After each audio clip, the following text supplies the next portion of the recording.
It's time for the Jim and Terry Show.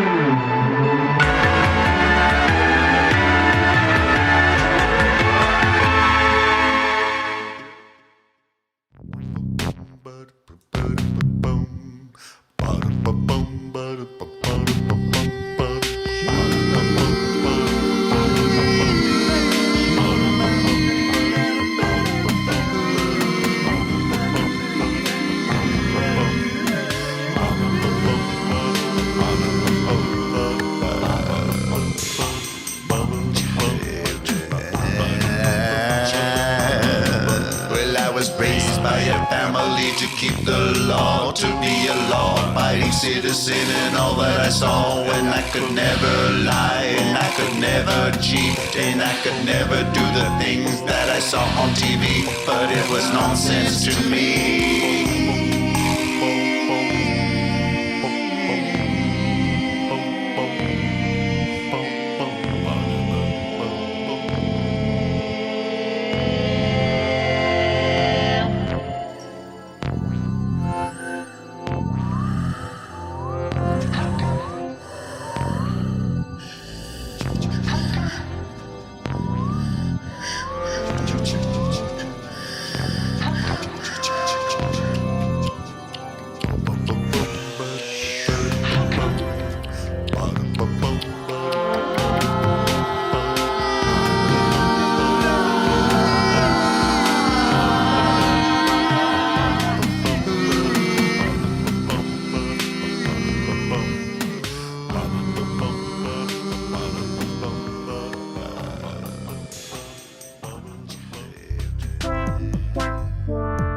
It's the Jim and Terry Show, or the Terry minus Jim Show for another few clink clinks. Jim, you're not here. The empty chair awaits you.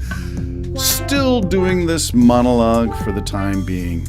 Nonsense to Me was the opening song. Just myself in that one. Nonsense to Me. A whole bunch of stuff that's nonsense to me, but a lot of them are the religious foundations, things that are nonsense to me at this point in life. There are a lot of things that are nonsense to me. The strictures, the how it's possible that wearing a certain color or a certain style at a certain day or time of day, that burning a certain kind of incense or meditating with a certain crystal or whatever, all the paraphernalia of religious ecstatic experiences, including hallucinogens of whatever description, all of this stuff. How is that possible that that is enlightenment? I'd like to know. Because for me, it's not spiritual. It's all nonsense to me. Prove it. Put it in a test tube, measure it, dice it, slice it, and measure the constituent parts. Is the sum greater than the sum of the parts, or the total greater than the sum of the parts? Let's investigate. But let's not pretend.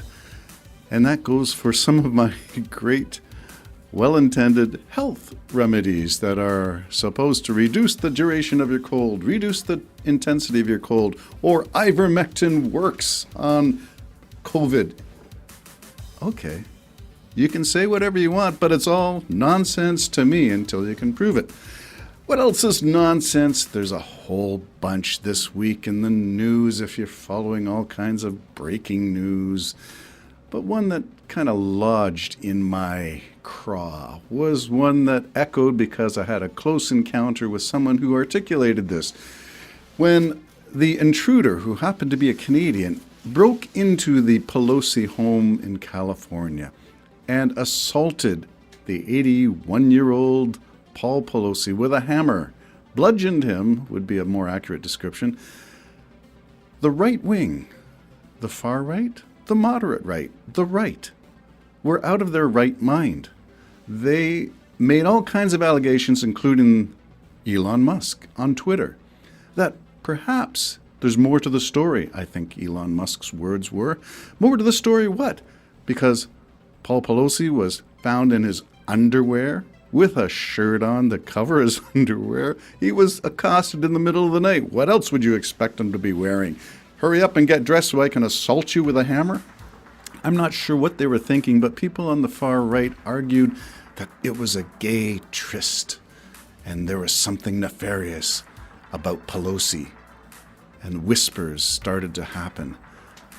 And now we see the release of the body cam of the police as they showed up, and we see the doorbell camera, security camera, so we see how the guy got in.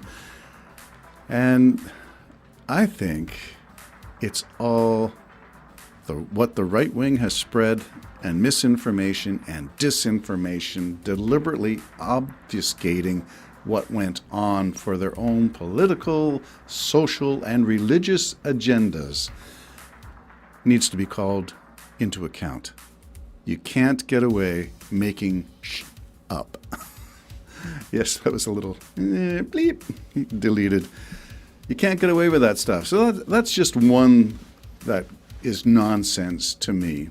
The other is, of course, the premise for the research I'm doing in my own investigation is the nonsense of religious evangelicalism in the United States and aligning their claim of truth in the Bible, truth in their spirituality, with truth of Donald Trump being God's appointed person. And I never understood that. That's nonsense to me. But it went on for 6 years, and it's still going on, although I hear rumors that perhaps Francis Graham is going to break away from Donald Trump. Now? Why now, Mr. Graham? Franklin Graham, I think is his name. Why now? Why distance yourself now? It was clear in the beginning, and I'm not even an American historian, but I am following this stuff, and I'm curious as to why now. Franklin Graham is, of course, the son of Billy Graham. And so where does evangelicalism go off the rails when it supports liars, cheats, thieves? Speaking of things that are nonsense to me, how is it that a PAC, that supports Donald Trump spends $100 million of fundraising money to investigate the false claims of voter fraud in Arizona through the organization founded and funded just for this one activity to find voter fraud in Arizona, the Cyber Ninjas. Whoopah! Yeah, those guys, nuts. This is nuts what's going on in America. You know what else is nonsense to me is Ron DeSantis in Florida with book banning on African American history. The history of the United States is the history of African American experience. It is the history of abuse of slaves. It is the history of KKK and white supremacy, and it all needs to be taught. There should be nothing that is off bounds in an educational context in terms of history. It is what it is, it was what it was, and we need to know. Otherwise, we're like an ostrich hiding our head in the sand. Oh, that didn't happen. You're kidding me, right? That never happened. Those who support Russia. Well, of course Russia's they're denazifying Ukraine. Of course they're the right ones. Show me the history.